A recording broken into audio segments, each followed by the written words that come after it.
Bonjour chers frères et sœurs, nous sommes le jeudi 14 mai 2020. Nous sommes nés par amour et pour amour, c'est-à-dire pour aimer les autres. L'évangile d'aujourd'hui nous parle de l'amour de Dieu et nous invite à participer à cet amour, à savoir demeurer dans l'amour de Dieu et dans l'amour du prochain. Écoutons d'abord l'évangile de ce jour de Saint Jean, chapitre 15, versets 9 à 17. Comme le Père m'a aimé, moi aussi je vous ai aimé. Demeurez dans mon amour. Si vous êtes fidèles à mes commandements, vous demeurerez dans mon amour, comme moi j'ai gardé fidèlement les commandements de mon Père, et je demeure dans son amour. Je vous ai dit cela pour que ma joie soit en vous et que soyez comblés de joie. Mon commandement, le voici. Aimez-vous les uns les autres comme je vous ai aimé. Il n'y a pas de plus grand amour que de donner sa vie pour ses amis. Vous êtes mes amis si vous faites ce que je vous commande. Je ne vous appelle plus serviteur, car le serviteur ignore ce que veut faire son maître. Maintenant, je vous appelle ami, car tout ce que j'ai appris de mon Père, je vous l'ai fait connaître. Ce n'est pas vous qui m'avez choisi, c'est moi qui vous ai choisi et établi afin que vous partiez, que vous donniez du fruit et que votre fruit demeure. Alors, tout ce que vous demanderez au Père en mon nom, il vous l'accordera. Ce que je vous commande, c'est de vous aimer les uns les autres. Acclamons la parole de Dieu.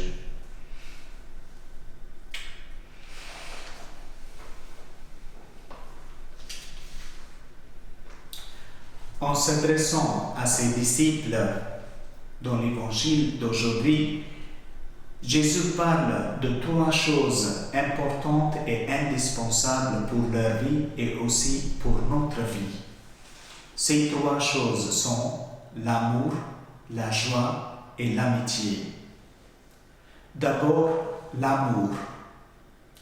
Jésus dit à ses disciples, « Comme le Père m'a aimé, moi aussi je vous ai aimé, demeurez dans mon amour. » Par cette parole, Jésus essaie de faire comprendre à ses disciples et à nous également quelque chose de très précieux qu'il nous a transmis et nous a partagé.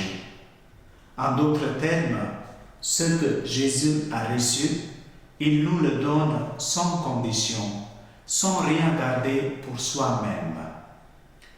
Le cadeau le plus précieux qu'il nous partage, c'est l'amour de son Père. Il nous invite à le recevoir et ensuite à rester et à demeurer dans cet amour. De manière générale, un enfant commence à aimer les autres de la manière qu'il a appris de ses parents. Chaque fois que l'enfant montre ou exprime son amour aux autres, qu'il reflète dans une large mesure ses parents. De même, si nous sommes remplis de l'amour de Christ, nous aussi, nous allons refléter cet amour divin aux gens de notre entourage. Par contre, si je n'arrive pas à aimer les autres facilement, il faut peut-être me poser une question. Ai-je bien reçu l'amour de Jésus dans ma vie? Sans doute, nous avons tous reçu l'amour de nos parents, de nos proches et de nos amis, mais pour aimer les autres à la manière dont Jésus a aimé, il faut recevoir cet amour de lui en entrant en relation personnelle avec lui dans notre vie de prière. C'est ce à quoi Jésus nous invite en disant « Demeurez dans mon amour ». Quand nous demeurons dans son amour, notre cœur devient également une demeure pour les autres. En d'autres termes, notre cœur va s'élargir tellement que beaucoup de personnes pourront entrer dedans et goûter cet amour divin chez nous.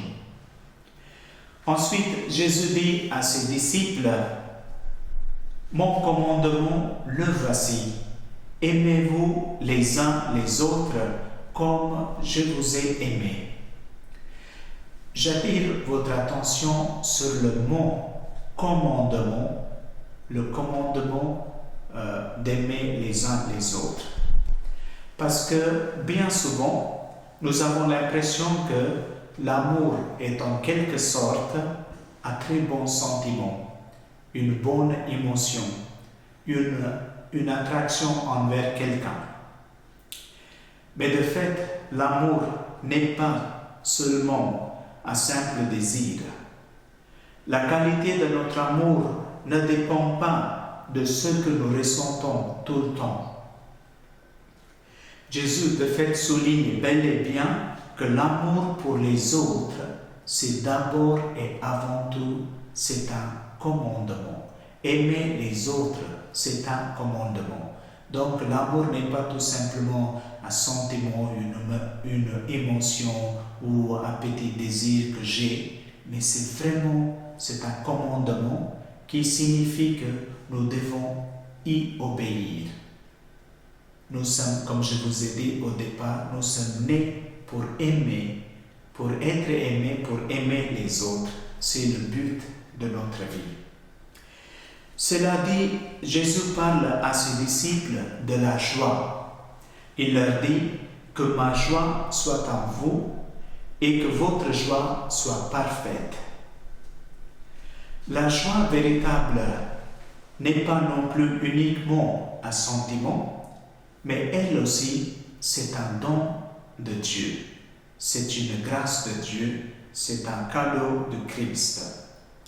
Souvent, nous croyons que nous serons joyeux si un de nos besoins ou de nos désirs est comblé.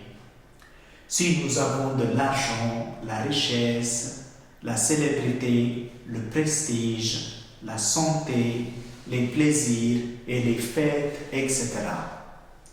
De même, d'un autre côté, si nos épreuves, nos crises, nos tensions peuvent venir à disparaître, nous croyons que peut-être nous serons très joyeux. Lorsque tout va dans notre sens, peut-être nous avons l'impression que nous sommes joyeux, nous sommes heureux. C'est l'idée, normalement, que nous faisons de la joie. Mais, selon Jésus, la joie ne se fabrique pas. La joie véritable, elle ne vient pas de nos propres forces. On ne peut pas l'acheter avec de l'argent. La joie, c'est un fruit. C'est un don. C'est une grâce de Dieu. Comme le dit l'Évangile d'aujourd'hui, comme l'Évangile d'aujourd'hui le montre, ce n'est possible qu'en se tournant vers le Christ et en la recevant de lui-même. La joie venant de Christ. Enfin, Jésus dit à ses disciples, « Je ne vous appelle plus les serviteurs, car le serviteur ne sait pas ce que fait son maître. Je vous appelle mes amis, car tout ce que j'ai entendu de mon Père, je vous l'ai fait connaître. » En appelant ses disciples amis, Jésus souligne la différence entre un serviteur et un ami.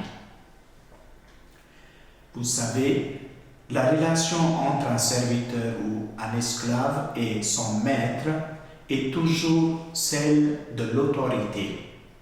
Un serviteur ne peut jamais avoir le droit d'être à table avec son maître. Il ne se sent pas à l'aise avec son maître pour partager tout ce qu'il veut ou quoi que ce soit. Par contre, un ami n'est pas comme ça. Un ami d'un roi ou d'un maître a plus de droits et plus de liberté qu'un serviteur. Il a un privilège de liberté, d'intimité, de réciprocité et de confiance avec son maître qui pourrait être aussi un roi. Un ami a tous ces privilèges. En disant « Je vous appelle mes amis », Jésus en fait donne à ses disciples l'accès à cette intimité avec lui. Et nous aussi, nous avons ce privilège d'être amis de Dieu si nous demeurons dans son amour, si nous entrons en relation personnelle et intime avec le Christ. Je vous donne quelques questions maintenant pour votre réflexion, même pour votre examen de conscience.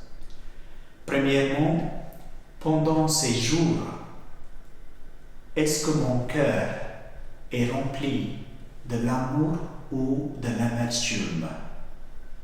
Est-ce que mon cœur est rempli d'amitié ou de l'inimitié?